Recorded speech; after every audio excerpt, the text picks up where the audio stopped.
नमस्कार, स्वागत है आप सबका फिर हमारे चैनल HTC में। और आज हम फिर बात करेंगे संघ के पंच परिवर्तन के चौथे बिंदु स्व आधारित जीवन पे। और आज इसके लिए हमारे साथ हैं श्रीकांत जी भाई साहब बुधोलिया। और भाई साहब प्राइवेट नौकरी में हैं और संघ के स्वदेशी जागरण मंच में प्रांत के संयोजक हैं।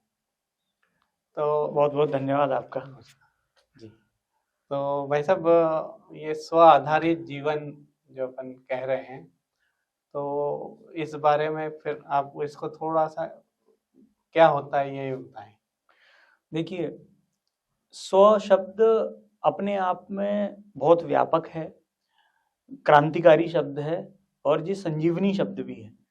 यदि आप इस शब्द को चाहे व्यक्तियों के संदर्भ में देखें, समाजों के संदर्भ में देखें या राष्ट्र के संदर्भ में देखें, तो आप हमारे रामायण काल से लेकर के वर्तमान में इसकी प्रासंगिकता और आवश्यकता सब में इस शब्द ने संजीवनी का ही काम किया है। रामायण काल में क्यों कह रहा हूं, उसमें कई उदाहरण है। एक ऐसा उदाहरण जो आपको भी पता है, मुझे भी पता है, जब हनुमान जी महाराज को उनकी शक्तियां याद दिलाई गई। शक्तियां याद दिलाने का अर्थ क्या था? उनको उनके स्व का बोध कराया गया कि आप कौन हैं और आप क्या कर सकते हैं। तो उसके बाद की स्थितियां कैसी थी वो सबको पता है, वो अब आज उसकी हम चर्चा नहीं करने वाले। तो स्व की ताकत वो है।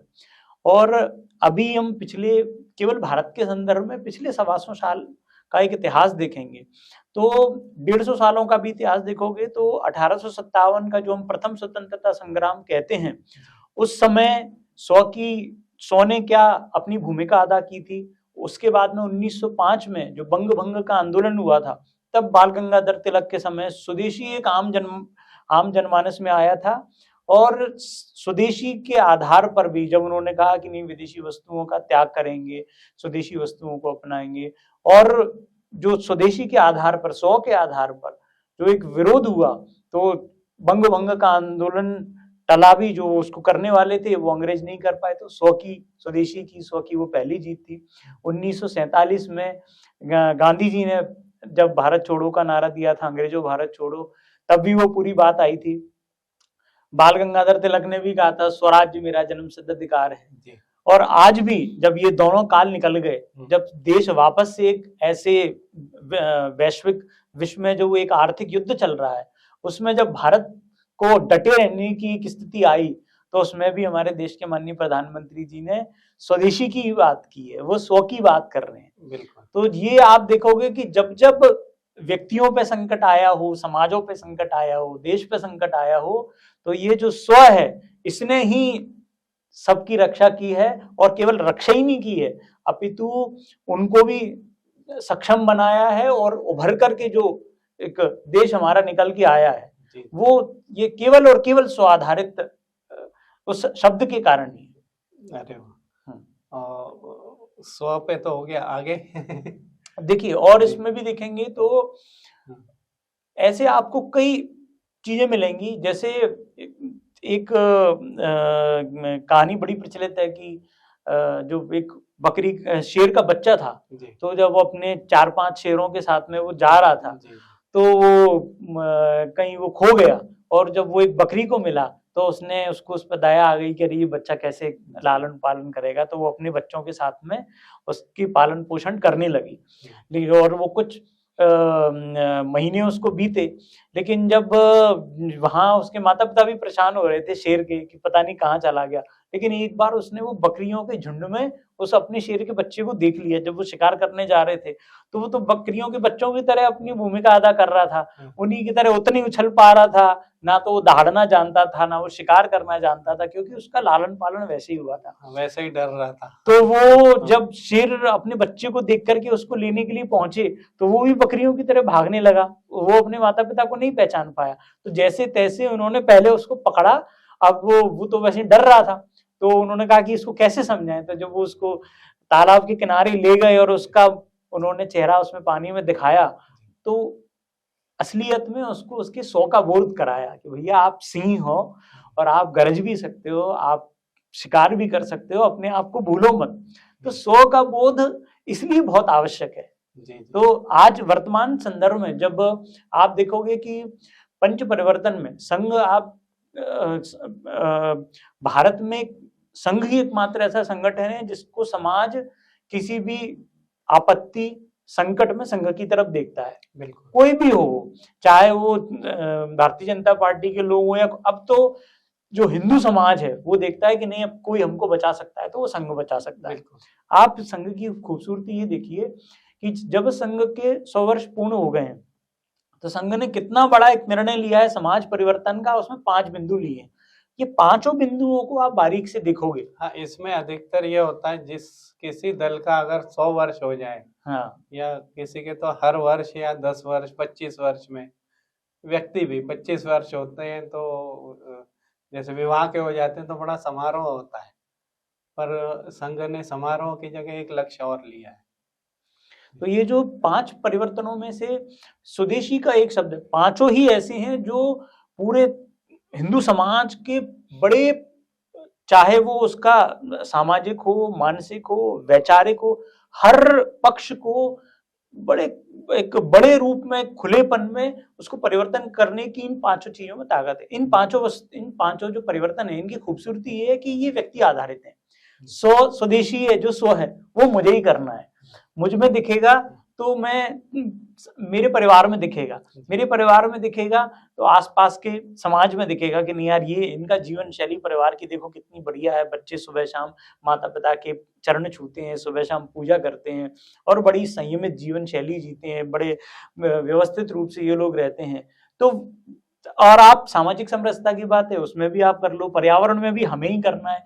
इसमें उपदेश वाला कोई काम नहीं है, इसमें सारा की सारा काम आप ही को करना है। और जो सब लोग कहते हैं, जो हमारे ऋषि मुनि और हमारी प्राचीन परंपराओं में है कि हम बदलेंगे तो युग बदलेगा। तो संघ ने ये जो 5 परिवर्तन दिए हैं वो व्यक्ति के बदलने के लिए दिए हैं। जब हम बदलेंगे तो निश्चित रूप से हमारे परिवार में एक परिवर्तन दिखाई देगा, समाज में परिवर्तन दिखाई देगा और हमारा राष्ट्र, जो एक बड़ी कल्पना है हमारी कि हम विश्व गुरु बनेंगे, परम वैभव के शिखर पर पहुंचेंगे, उसके रास्ते यही है। वैसा मतलब इस पे अगर अपन जाएं कि लोग जो शाखा नहीं गए या संघ के कार्यक्रमों में नहीं गए, हो सकता है, मैं सबके लिए नहीं बोल रहा हूँ, हो सकता है वो सोचते होंगे कि ये बड़ी बड़ी बातें करते हैं, होता कुछ नहीं है। पर जैसे अपने किसी भी कार्यक्रम में या शाखा में होता है, अगर भोजन करना है तो कितने व्यवस्थित सबको बैठाया जाता और एक लाइन से सबको परोसा जाता, कोई बीच में वो नहीं करता। उसके बाद सब उठ के अपने अपने बर्तन धोते हैं। ये भी एक स्व आधारित है, उसका सारा जो कार्यक्रम तय होता है वो सब स्वयं सेवक ही करते हैं और वही लोग सारा सब कुछ करते हैं। तो ये स्व आधारित जो है, मुझे लगता है अपन शाखाओं से, मतलब बचपन से जाते हैं तो बचपन से या जब से भी जाते हैं तो वहाँ पे हम लोग को ये सीखने मिलता है कि प्रत्येक काम स्वयं करना भी सीखें। अगर किसी कार्यक्रम स्थल का हमने निर्णय लिया कि यहाँ करना है और वहाँ की स्वच्छता करना है तो वो भी हम स्वयं सेवक ही करते हैं। तो खैर मैं बीच में और बोल गया। जी जी, आप इसको बढ़ाइए। देखिए आपने जो बात कही है ना, ये बात सही है कि संघ का स्वयंसेवक, तो संघ की शाखा अपने आप में वो 1 घंटे की जो शाखा होती है ना, वो एक कंप्लीट पैकेज है किसी भी व्यक्ति के लिए। उसमें आपके सारे चीजों का विकास होता है, सारे मतलब उसमें आपका वैचारिक विकास होता है, आपकी शारीरिक तो होता ही है, आपकी सामाजिक होता है क्योंकि सब प्रकार के स्वयंसेवक आते हैं, आपका सारी चीजें होती हैं। तो एक किसी व्यक्ति को एक संपूर्ण विकास के लिए क्या आवश्यक है कि उसका शारीरिक विकास भी ठीक हो, मानसिक विकास भी हो, बौद्धिक वो क्षमतावान भी हो, वो अपनी स्वयं की विषयों पर एक स्पष्ट सोच रख सके, सही गलत का समाज में स्वयं के लिए, परिवार के लिए, समाज के लिए उसका योगदान क्या है वो रख सके, अपने इतिहास को जान सके, महापुरुषों को अपनी जड़ों से जुड़ा हो, संस्कृति से जुड़ा हो। ये जो कंप्लीट 1 घंटे की जो कोचिंग है ना, वो सचमुच में शाखा है। तो आप इसको किसी भी व्यक्ति को, मैं एक समाज में एक सामान्य व्यक्तियों को कहता हूं कि आप उसको राजनीतिक दृष्टि से मत देखो, लेकिन अपने जैसे ही बच्चा आपका 5 वर्ष का 6 वर्ष का होता है ना, उसको अगले 5-7 साल शाखा भेजना ही चाहिए।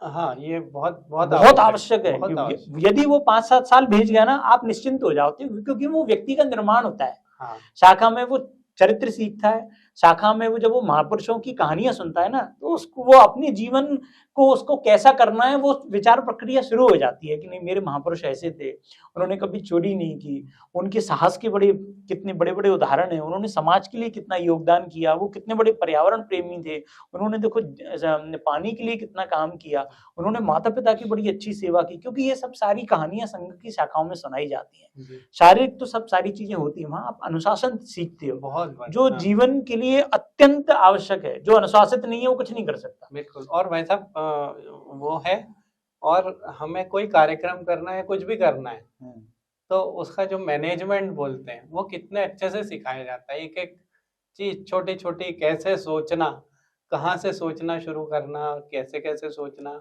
उसकी व्यवस्थाएं कैसे बांटना, बिल्कुल। कितना अच्छे तरीके से सिखाया जाता है। और ये मतलब ये भी स्व आधारित 10 ही साल होता है। यदि कोई भी बच्चा 5वीं से लेकर के 15-18 वर्ष तक यदि वो संघ में चला गया, संघ की जी, शाखा में चला गया, उसकी फिर उसके माता पिता को चिंता करने की आवश्यकता नहीं है, क्योंकि वो संघ की शाखा में जाते जाते अपने आप में एक कंप्लीट पैकेज बन जाता है। जी, जो एक मनुष्य, एक माता पिता एक बच्चे की चाहते हैं कि मेरा बच्चा ऐसा होना चाहिए, हाँ, समाज की चिंता करने वाला हो, हमारी भी चिंता करने वाला हो, अपनी जिम्मेदारियां समझने वाला हो, अनुशासित हो, योजनाकार हो, सब चीजें संभालने वाला हो, तो सारी चीजें संघ की शाखा में सिखाई जाती है। बिल्कुल। देशभक्ति की एक बड़ी बात की, आज हमारे जो जो बच्चे शाखा नहीं जा पाते, अब उनसे पूछो राष्ट्रगीत और राष्ट्रगान में अंतर क्या है, हाँ, वो बता नहीं पाएंगे, उनको पता नहीं होगा। बहुत सारी ऐसे हमारे महापुरुषों के 10 नाम आज हमारे आज की जनरेशन बता नहीं पाएगी, जिसको हम जेन ज़ी कह रहे हैं। और अकेले ये नहीं, हमारे जो रामायण इतिहास, रामायण महाभारत हैं, इनके धर्म के बारे में उनको ठीक से जानकारी होनी चाहिए। बिल्कुल नहीं होगी। तो अपन व्यवहार में अगर लें तो आप देखेंगे कि जैसे स्वयंसेवक है, अगर वो कुछ वर्ष चला गया है, तो वो अगर अपने साथ साइकिल ले गया या कार ले गया, जो भी ले गया, वो एक व्यवस्थित जो भी व्यवस्था वहाँ पे होगी उस तरीके से लगाएगा। किसी और को कोई परेशानी ना हो, ये उसके मन में पहले आएगा कि हम ऐसा लगाएं किसी और को परेशानी ना हो। बिल्कुल ठीक बात है ना? अगर हम पदवेश की भी बात करते हैं, आप मतलब जैसे एक उदाहरण आया था सुदर्शन जी का, कि वो एक मंदिर में गए और वहाँ पे सब लोग को पता था वो आ रहे हैं, तो वहाँ भीड़ थी अंदर, आ गए आ गए आ गए, पर वो अंदर ही नहीं आ रहे हैं। सबने पूछा कि क्या हुआ, तो फिर उन्हें बोला गया है कि भाई साहब आप लोग जो चप्पल जूते इधर उधर रखे आए थे ना, उनको लगा रहे हैं। फिर सब लोग भागे। तो बिल्कुल। उन्होंने बोला कि नहीं, अभी आप सिर्फ देखिए, अब ये काम मेरा है। तो ऐसे महापुरुषों के हम मतलब वो आदर्श है हमारे, और उनके गाइडेंस में हम आगे बढ़े तो हमें गर्व है। बिल्कुल ठीक है। अब जो आज का विषय चल रहा है जी, स्व उस पे आ आधारित, जाएं। देखिए स्व आधारित में अभी वर्तमान में आवश्यकता क्यों हो गई इसकी, और अधिक प्रासंगिकता क्यों हो गई, हमारे देश के माननीय प्रधानमंत्री जी को ये बात करनी क्यों पड़ी। अभी तक हमने जितनी भी चर्चा की वो एक वैचारिक पक्ष था, जी, स्व का, स्वदेशी का जो क्रियात्मक पक्ष है, अब वो है कि व्यक्तियों को करना क्या चाहिए। चलो संघ ने बोला है कि ये 5 काम करने हैं, करना मतलब क्या करना, इसका क्रियात्मक पक्ष क्या है।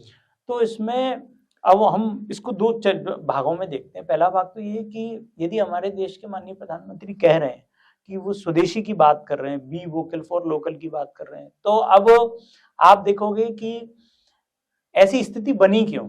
ऐसी स्थिति आप देखोगे कि स्वामी विवेकानंद कहते थे, भारत में 2004 में एक एंगस मेडिसन करके ब्रिटेन के बड़े प्रसिद्ध अर्थशास्त्री थे, उनको 2000 में कहा गया है कि आपको विश्व की अर्थव्यवस्थाओं का अध्ययन करना है।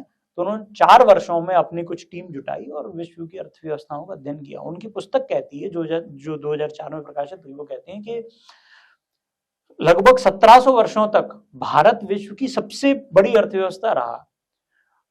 क्यों रहा? क्योंकि भारत एक ऐसा देश था जो विदेशों तक बहुत ही अच्छी गुणवत्ता वाला वो व्यापार करता था। यहाँ की चाहे वो मलमल रही हो, मसाले रहे हों, जहाँ तक कि कई जगह उल्लेख आता है कि जहाज बनाने तक की जो चीजें थी, बहुमूल्य पत्थर थे, अनेक प्रकार की जो सामग्री थी, तो जो भारत से विदेशों में जाया करती थी। उस समय विनिमय की वस्तु सोना था, तो ऐसा बताते कि हमारे यहाँ की वस्तु क्वालिटी इतनी अच्छी होती थी कि तराजू के एक पलड़े पर सोना रखा जाता था, दूसरे पलड़े पर मलमल रखी जाती थी। इतनी उच्च क्वालिटी की ढाका की मलमल, सूरत की मलमल, मालवा की मलमल। तो ये व्यापार कई वर्षों तक चला। विश्व के कुल व्यापार का 42% भारत करता था। ये तो 1700 की बात बता रहा हूं मैं। यदि और हम पीछे चले जाएंगे तो 70-80% हमारा ही होगा। अब उसमें भी विश्व के कुल व्यापार में जो लेन देन होता था वो 27-28% भारत का होता था। तो भारत की जो चित्त था, व्यापार का जो चित्त था, तो भारत के जो हर देश का अपना एक चित्त होता है, हर व्यक्ति का अपना एक चित्त होता है। भारत का चित्त धर्म है, अध्यात्म है। व्यापार में भी जब हमारे व्यापारी वहां जाते थे ना, तो धर्म की 4 बात सिखा के आते थे, अध्यात्म की 2 बात करके आते थे। स्वामी विवेकानंद कहते थे कि जो अमेरिका है उसका चित्त, यदि 4 अमेरिकी बैठ जाएंगे तो एक कंपनी खोल लेते हैं। ब्रिटेन वो उद्यमी वैसा काम है, वो कंपनी व्यापारिक गतिविधियों वाला केंद्र है। वो तो यदि भारत में आई ईस्ट इंडिया कंपनी तो उन्होंने अपना वो कर लिया, यहाँ कंपनी खोल के उस पर चालू कर दिया। तो कहने का अर्थ ये है कि आज जब ऐसी स्थिति बन गई है, जब जहां सारी, यदि आप देखोगे विश्व में जो लड़ाइयां हो रही हैं वो हो क्यों रही हैं? वो ठीक है, मतलब गोली बंदूक से तो हो ही रही है, लेकिन साथ साथ में एक आर्थिक युद्ध बड़ा हो रहा है। रशिया से सामान नहीं लेना है। वो ट्रंप अपने पे फोकट में ही आए दिन आंखें दिखाते रहते हैं, सीना चौड़ा करते हैं कि नहीं नहीं, हम भारत से टैरिफ लगा दिए, 50% टैरिफ लगा दिए। क्यों लगा दिया? आप रशिया से तेल ले रहे हो भैया, तो आप भी तो ले रहे हो तेल। नहीं, यूक्रेन से, जर्मनी, जो यूरोपियन देश हैं उनकी सारी की सारी एलपीजी रशिया से आ रही है। तो ऐसे बहुत सारे परम्यूटेशन, कॉम्बिनेशन मैकेनिज्म बन रहे हैं जो सबको लग रहा है कि नहीं, यदि हम आर्थिक रूप से सक्षम हैं तो चीजें वैसी, और एक पूरे विश्व में एक आर्थिक युद्ध का वातावरण बन रहा है। वैसी स्थिति में जब हमको, भारत को अपनी जड़ें जमानी है, पैर जमाए रखने हैं, तो इसका मूल मंत्र स्वदेशी है। स्वदेशी मतलब क्या है? स्वदेशी मतलब ये है कि जो भारत, मोदी जी परिभाषा देते हैं स्वदेशी की, वो ये कहते हैं सरल भाषा में, जो भारत में बना हो, भारत, और जिसको बनाने में भारतीयों का पसीना बहा हो, वो स्वदेशी वस्तु है। ठीक है भैया, सरल भाषा है, उसको भी यदि ये देश के लोग अपनाएंगे। बाकी स्वदेशी जागरण मंच तो ये कहता है कि जब जो दैनंदिनी कार्यों में चीजें हैं, जैसे हमारा पेस्ट हो गया, हमारे नहाने का साबुन हो गया, तेल लगाते हैं, शेविंग क्रीम हो गई, हमारे घर के मिर्च मसाले हो गए, वो हमको स्थानीय खरीदने चाहिए। मजबूरी में विदेशी। अब ऐसी कोई चीज है कि नहीं, मतलब जरूरत में देसी कुछ भी हो, जो चीजें वो हमको हमारे आसपास या फिर प्रदेश की या फिर देश में खरीदनी चाहिए। मजबूरी में विदेशी। अब जैसे मोबाइल फोन है, अब दिक्कत है कि चलो नई टेक्नोलॉजी है, हमारे यहाँ नहीं बन पा रहे, 5 साल में एक बार आदमी मोबाइल फोन खरीदता है, 3 साल में 5 साल, ठीक है, कुछ मजबूरी है तो आप ले लो। मजबूरी लेकिन समय के साथ धीमे धीमे कम करते जाना। अब यदि हम 5 रुपए की एक पेन भी चाइना की खरीदेंगे तो स्थिति क्या रहने वाली है? हमारे यहाँ के उद्योग बचेंगे क्या? हम यदि हम 50 रुपए का, 100 रुपए की वो झालर जो है, फटाके जो हैं, चाइना के माल से हमारे बाजार भरे पड़े हैं, और वो सारी चीजें जो यहाँ बन सकती हैं, लेकिन वो क्यों आ रही है? क्योंकि यहाँ का आदमी खरीद रहा है। तो वो यदि हम, उन्होंने कहा भी, प्रधानमंत्री जी ने कहा कि हम त्योहार हमारे, दीपावली हमारी, होली हमारी, रक्षाबंधन हमारी, लेकिन चाइना से वो ऐसे गणेश जी आ रहे हैं जिनकी आंखें ही नहीं खुल पा रही हैं, चाइना से ऐसे खिलौने आ रहे हैं जिनकी आंखें नहीं खुल पा रही हैं। तो ऐसी उनकी कोई आवश्यकता नहीं है। तो चाइना क्यों नहीं है? यदि आप इसको केवल व्यापारिक दृष्टिकोण से देखो तो चाइना बहुत नुकसानदायक भी है, क्योंकि हमारे आसपास का पूरा वो व्यापारियों को खा रहा है। दूसरी बात यह है कि जो चाइना सीधा पाकिस्तान का भी ऑपरेशन सिंदूर हुआ, पूरे विश्व ने देखा, पाकिस्तान हमारे साथ में 4 दिन भी ढंग से नहीं लड़ सकता, खुद की वो अपनी गोली भी नहीं बनाते, लेकिन हम क्यों थोड़ा सा संभल गए? क्योंकि चाइना ने उनको बैक सपोर्ट चालू कर दिया। तो यदि हम स्वदेशी जागरण मंच हमेशा से आग्रह करता है आम समाज से कि यदि आप चीन की कोई भी वस्तु खरीद रहे हो तो इसका सीधा अर्थ है कि आप अपने सैनिकों के लिए एक गोली भी खरीद रहे हो। तो ये थोड़े विचारणीय प्रश्न है, और ये ऐसे प्रश्न है जो संभव है। क्या मैं कोई भी वस्तु देख करके कि वो कहाँ की बनी है, यदि वो भारत की नहीं बनी तो क्या नहीं खरीदूंगा? तो क्या मेरा जीवन रुक जाएगा क्या? नहीं रुकने वाला है भाई, मैं विकल्प तलाश लूंगा।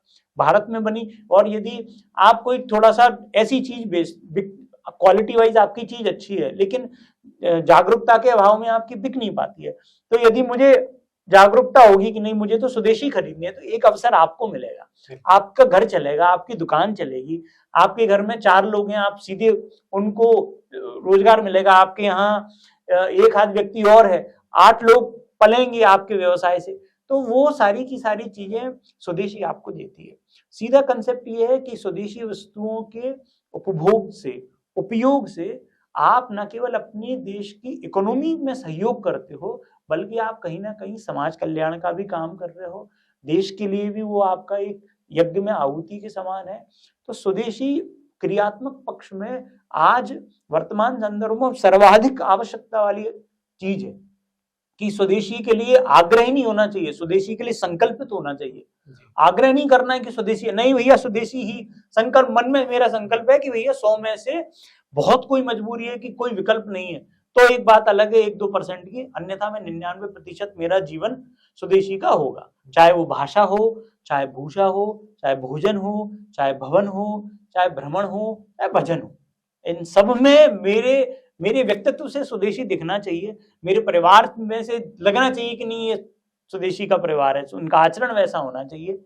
ये सारी की सारी चीजें स्व आधारित जो एक बड़ा पक्ष है, स्वदेशी उसका एक अंग है।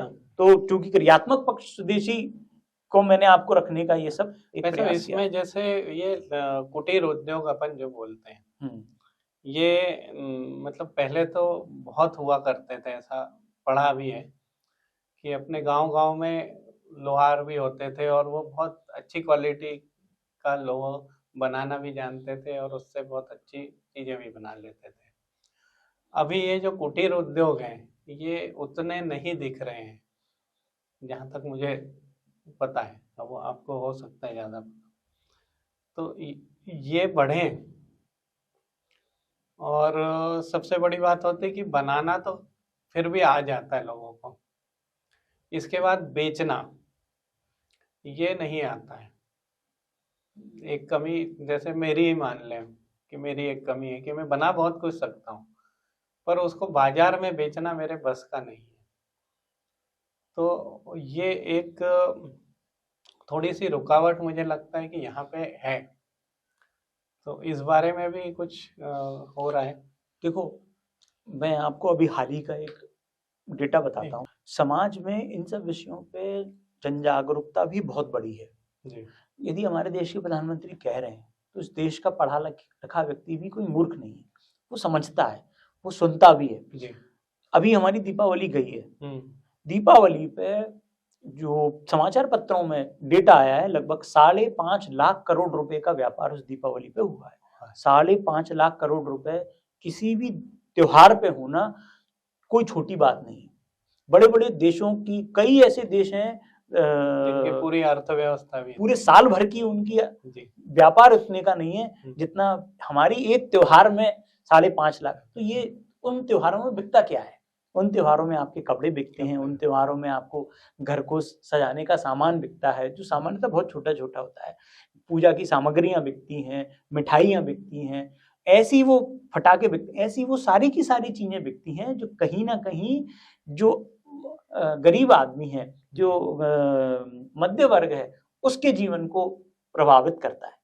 तो ये डेटा बता रहा है कि समाज में जन जागरूकता बढ़ने के कारण समाज ने उनको सहयोग करना प्रारंभ कर दिया है। अब दिए वाली भी यदि बिकते हैं तो आदमी उनसे कम मोलभाव करता है। जहां जिसकी क्षमता है ना, वो यदि 20 रुपए मांग रही है, 5 दिए देगी, 10 दिए देगी, आदमी मोलभाव करना बंद कर दिया। उसको पता है कि ठीक है उसका साल का त्योहार है, यदि और 10-20 रुपए ज्यादा भी चले जाएंगे तो समाज में वो करुणा है। यही है, हाँ बिल्कुल। और जागरूकता बहुत आई है इसमें तो। हाँ, पर जैसा मैं बोल रहा था कि जैसे एक लोहार है, हाँ, पहले ऐसे लोहार अलग अलग दिखा करते थे, उनकी एक छोटी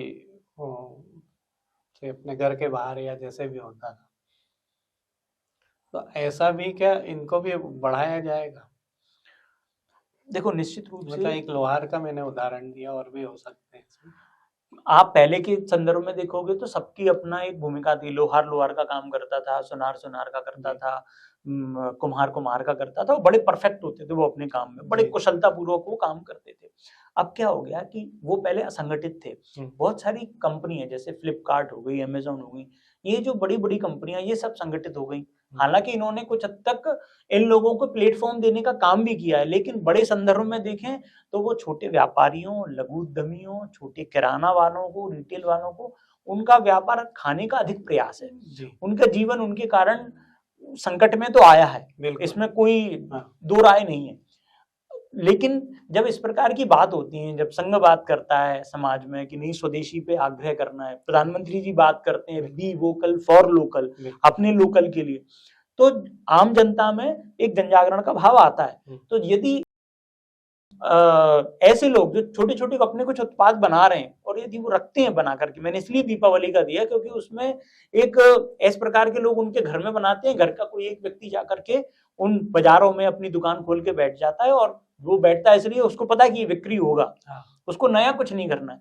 तो ऐसे बहुत सारी जगह, जैसे हम जिस सोसाइटी में रहते हैं उसमें बहुत सारे लोग मैसेज करते हैं, मैं ये हमने खाने का ये चालू कर दिया है, हमने ये फलानी चीज चालू कर दी, हमने, तो लोग उनसे लेना भी शुरू किए। तो केवल आवश्यकता है आप प्रयास करो। व्यापार है, निश्चित रूप से चुनौतियां होती हैं, लेकिन उसका फल बहुत मीठा होता है यदि वो आपको ऊपर तक ले गया। तो समाज में चूंकि जनजागरूकता बढ़ी है और अधिकांश लोगों को ऐसा लगता है कि नहीं, यदि मैं स्थानीय वस्तुओं को प्राथमिकता दूंगा तो आप में, आपने शुरू किया कुछ, आपसे लोग लेने लगे, तो आप में थोड़ा आत्मविश्वास आएगा कि नहीं यार, लोग मुझसे ले रहे हैं। आपको थोड़ा संघर्ष होगा, लेकिन आप यदि चीजें ठीक हो गई, सारी चीजें व्यवस्थित रही, तो आप कुछ आने वाले वर्षों में एक अच्छा व्यवसाय अपना खड़ा कर सकते हैं। प्रयत्न तो रहता है, जैसे क्या है कि हाट बाजार भी लगते हैं, सब्जियां वहां पे भी सस्ती मिलती है। मेरा प्रयत्न रहता है कि मैं अपने आसपास के लोगों से लूं। निश्चित ही वहां पे थोड़ा महंगा मिलता है ना। मैं, अच्छा, मेरी एक अच्छी या बुरी आदत कह लें कि मैं जाके रेट तब पूछता हूँ जब जेब में बहुत कम पैसे हो, या मुझे अंदाजा हो, एक अंदाजा हो गया अब इतने वर्षों में कि 200-300 में इतनी सब्जी आ जाएगी, और उससे कम अगर पैसे रहे तब मुझे कि यार भाव क्या है, तब वो पूछते हैं कि आज क्यों भाव पूछ रहे हो आप, क्या हम पे भरोसा नहीं है? मैंने भरोसा नहीं है ऐसा नहीं, आज जेब में पैसे कम है, उस हिसाब से लूंगा मैं। तो वो बोलते हैं कि अरे आप ले जाओ, बाद में दे देना, पर वो बाद में देना, कई बार ऐसी परिस्थिति हमसे निकले हैं कि लगता उधारी ना हो तो ज्यादा अच्छा है। तो पास के दुकानदारों से खरीदना, ये निश्चित है कि वहां पे थोड़ा महंगा मिलता है बड़े मॉल से, पर बड़े मॉल में आने जाने का भी एक खर्चा होता है, और मतलब अपन इस पे वो करते हैं कि प्रधानमंत्री भी बोल रहे हैं, अपने अंदर भी होना चाहिए कि हमारे आसपास के लोग बढ़ें। और जब आपके पास पैसा नहीं होता, जैसे वो बोलते हैं कि ठीक है आप तो पैसे बाद में दे देना, तो क्या मॉल में ऐसा हो सकता है? किसी दिन भगवान ना करे किसी पे ऐसी परिस्थिति आए, पर कोई ऐसा समय हो सकता है कि आप पर्स भूल के आ गए घर पे, तो वही दुकानदार आपको मदद करते हैं ना पास के। बिल्कुल ठीक है। और आप ये देखोगे कि अभी अचानक से 100 की बात क्यों होने लगी, भारत के संदर्भ में क्यों होने लगी? जैसे मैं बता रहा था कि हमारा देश 1500-1700 वर्षों तक अर्थव्यवस्था में नंबर 1 पे रहा। जब जहां पैसा ज्यादा होता है ना, चोर वहीं ज्यादा चोरी करने का प्रयास करते हैं। बिल्कुल। भारत में लगभग 1000 के बाद में जो मुस्लिम आक्रांताओं के आक्रमण शुरू हुए, यहाँ से लूट लूट के जाते थे, अरे वहां तो बहुत पैसा है, लूट पाते नहीं थे पूरा, क्योंकि उनकी उतने जितने हाथ होते उतने लूट कर ले जाते थे, वहां जाते थे। जब वो वहां से लौट के आते थे तो लगभग 300, 400, 500 वर्षों तक भारत में लगातार मुस्लिमों के आक्रमण हुए जी, पहला। दूसरा, फिर ये 200 साल अंग्रेज लगे रहे। लगभग 500-600 वर्षों में भारत में जो निरंतर आक्रमणों के कारण हम अपना, ये भारत के जो लोग हैं ना, हम अपना आत्मविश्वास खो बैठे, हम आत्मविस्मृत हो गए कि हम कौन है। जैसे हनुमान जी महाराज को पता ही नहीं था कि उनके पास शक्तियां क्या है। तो हमारा समाज आत्मविस्मृत हो गया। हमारा समाज जो विदेशों में जाकर के व्यापार करता था, बहुत खूब पैसा कमाता था, और इतना पैसा कमाता था, धर्म आधारित था, तो उसका अधिकांश भाग वो दान कर देता था हमारे मंदिरों को, सोमनाथ का मंदिर हो और बाकी के मंदिर हो, धर्मशालाएं खुलती थी, बावड़ियां बनती थी, सब कुछ होता था। और बताते हैं कि सोमनाथ के मंदिर पे तो महमूद गजनवी ने 17 बार आक्रमण किए, 17वीं बार भी पूरी तरह लूट नहीं पाया। अंतिम बार वो 3000 ऊंटों के साथ में आया था, और वो 3000 ऊंट कम पड़ गए, लेकिन वहां पे सोने चांदी के आभूषण कम नहीं पड़े। तो इतने समृद्ध हमारे मंदिर थे, इतने सब कुछ सारी चीजें थी, गड़बड़ी कहाँ हुई?